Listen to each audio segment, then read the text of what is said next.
I talk my shit?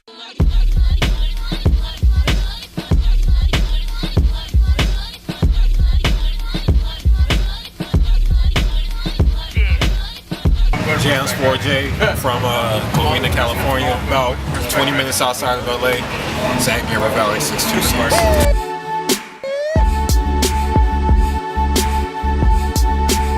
One of the first producers that ever made me want to get on the beats is Timbaland, which is really random because my shit probably doesn't sound like that now. But I heard Timbaland back in 1997. I Can't Stand the Rain. First time, I remember hearing that, it didn't sound like anything I'd ever heard in my life. So from that moment, I went and got Timbaland and Magoo's album, Welcome to Our World. Nice. I would play that just over and over, playing low drum patterns on my lap and stuff with my dad riding around. And awesome. From there, I took it serious in high school, just kind of listening to the Neptunes, to Dre, but I always say the four producers that really influenced me are Dilla, of course, Ninth Wonder, Pete Rock, and DJ Premier. Those are like the architects of the sound that I aspire to have. So.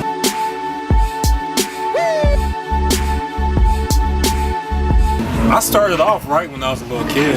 I used to write. I wrote my first rap in 5th grade. It was about Thomas Edison. It was To the Gangsta's Paradise beat. Are you serious? That was my first rap ever.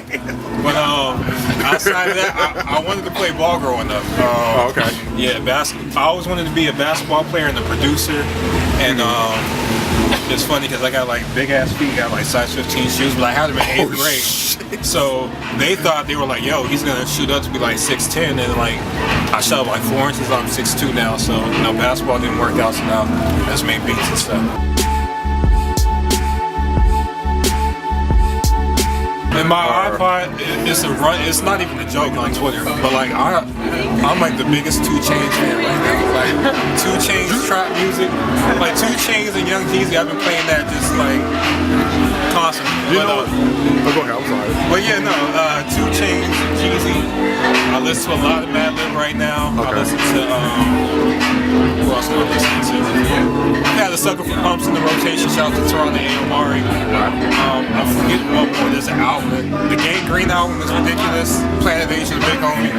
There's a bunch of different stuff. Still listening to Donuts once a week. There you go. That's home.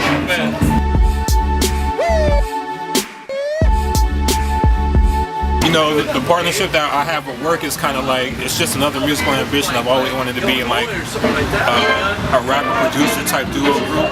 And, our chemistry is perfect for that. So that's that outlet, and then I also want to have my own creativity and put out my own stuff, because when you work with a partner, it's always a compromise, and it's a happy compromise. I feel like we make great music together, but sometimes they'll compromise what he wants to do, and I'll compromise what I want to do. When I do my solo stuff, my instrumental albums, that's just all me. And at the same time, I see it as a lane that's really opening up right now, to where beat albums and beat tapes, they're really picking up.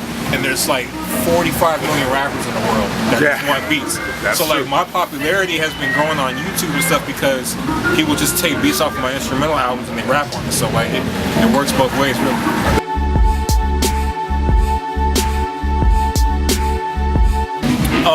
The music did.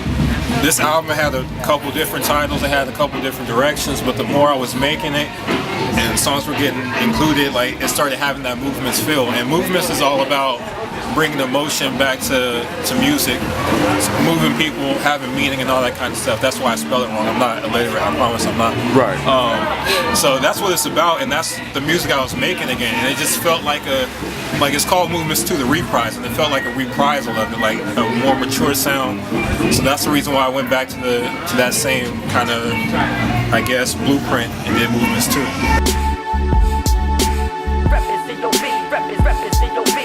There's a lot more recognizable samples on this one. There's also the weird shit again. Yeah. The similarity in this album is just the feeling to me. It's that same. We did a tour maybe a year and a half ago. We went up to San Francisco State, and shout out to Miss Special. She was just talking about how she listens to Movements, and she said she just plays the shit in the background, and she just sits and drinks wine, and she doesn't even notice that the whole album is happening. It's more of an experience, and that's what this album felt like. So awesome. As far as finding samples, I wanted it to have that same feel. So it's more so focused on that.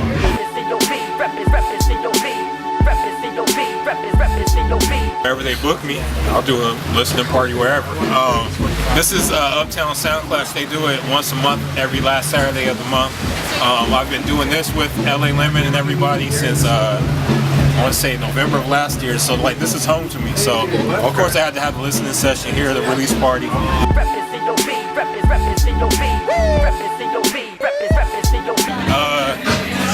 Give a shout out to everybody that's been supporting for years. This is my, I want to say, 4th or 5th project, I don't know, but it's been a long road, but it's been fun, and I appreciate the word is bond for supporting for a long time. Y'all called me the Swiss Army knife of production. I saw that and I was like, that's the dopest shit ever, the Swiss Army knife. And I told niggas for a while, I was like, niggas, do you know who I am? I'm the Swiss Army knife. But no, shout out to the Code, 626 Code Original Music. Stay original, Sport did it though. Jansport J signing out.